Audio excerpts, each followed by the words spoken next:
Excellency Sri Narendra Modi, Prime Minister of India, Excellency Prime Minister of Papua New Guinea, Mr. Mohammed Nasheed, former President of the Maldives, Ms. Amina Mohammed, Deputy Secretary General of the United Nations, Mr. Prakash Javadekar, Minister of Environment, Forests and Climate Change of India, Mr. Nitin Desi, Chairman of TERI, Dr. Ajay Mathur, Director General of TERI, distinguished invitees, ladies and gentlemen.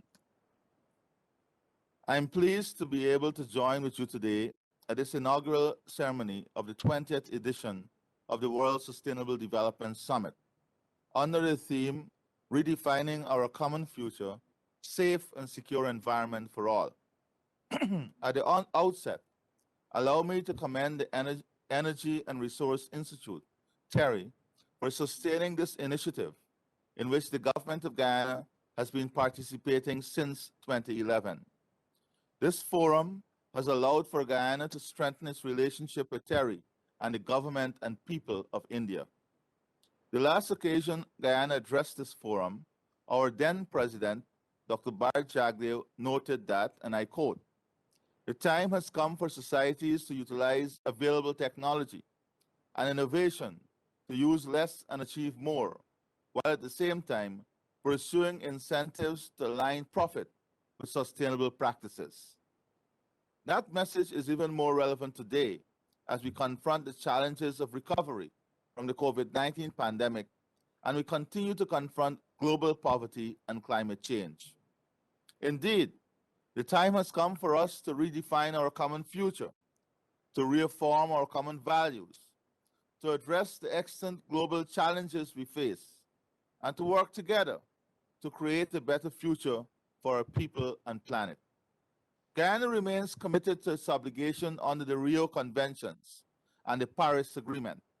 Over the years, we have demonstrated this commitment in our efforts towards protecting the environment, conserving biodiversity, tackling climate change, and moving the country towards a sustainable development path through our low carbon development strategy. We've been able to protect and maintain forests in an effort to reduce global carbon emissions while deriving payments for forest climate services, which our forests provide to the world.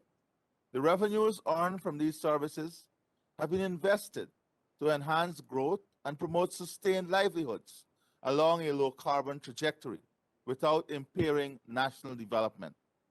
I believe that if we are to turn the tide in the fight against climate change, there must be a recommitment to achieve the targets identified by the Intergovernmental Panel on Climate Change and to limit the rise in global temperature to well below 2 degrees Celsius.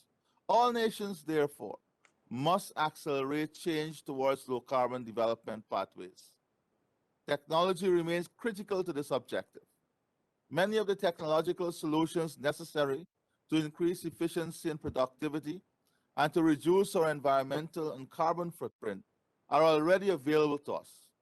What is required is greater political will to share and to upscale the development and use of these technologies.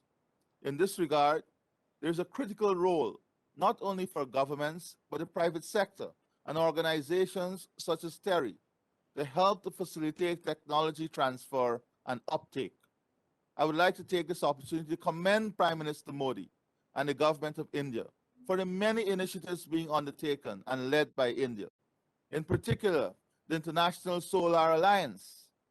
And I'm pleased to announce that my government has re-engaged TERI to provide technology support in several areas, including renewable energy and key productive sectors, including agriculture.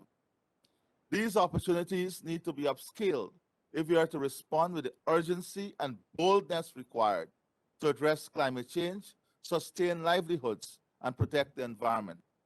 COVID-19 has shown us that applying innovative and refashioning our approach is not as difficult as it may seem, providing there is a political will at a national and international level. While it is acknowledged that the pandemic is presenting formidable challenge, I'm confident that this is one battle in which the world will prevail.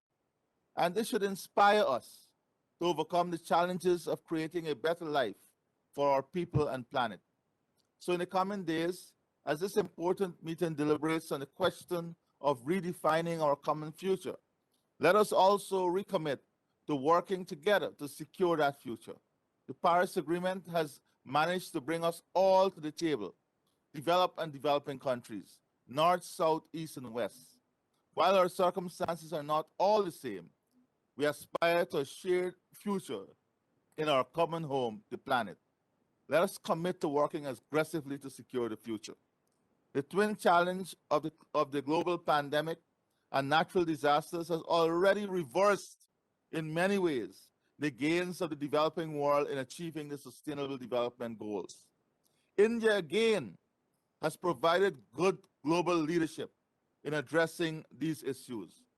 For us to achieve the targets of climate change, we need strong leadership, commitment to multilateralism, and mobilization of resources championed by responsible leadership. India has demonstrated it is committed to such leadership, and Guyana welcomed this commitment. On a personal note, and that of the Caribbean community, CARICOM, I would also like to express our gratitude to Prime Minister Modi and the people of India for sharing with our region also 500,000 vaccines, even as you are battling your own circumstances. It is this type of leadership that will bring our world closer together. I thank you sincerely. Thank you very much.